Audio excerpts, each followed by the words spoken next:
At magandang hapon, magandang hapon sa mga nakikinig sa radyo at sa Facebook Live at sa telebisyon. Yan. Napakarami nating project, simula pa lang ito. At ito po yung ating 100 million pesos rehabilitation ng Old Capitol Building bilang isang heritage structure na yan. More than 100 years, no? American time pa yan.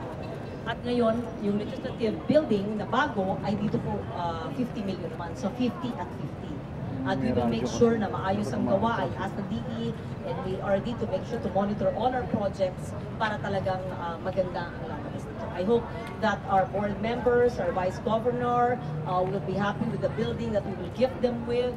And as I said earlier, pati yung plaza sa harap, ayusin natin. At yung Malandog River and yung hospitals from the north, south, at lahat ng municipality may health center at kung ano pa ang inyong kailangan sa probinsya ay gagawin po natin. Medyo namamaos na ako, i-reserve ko para sa ating event. Thank you very much. Go! Thank you.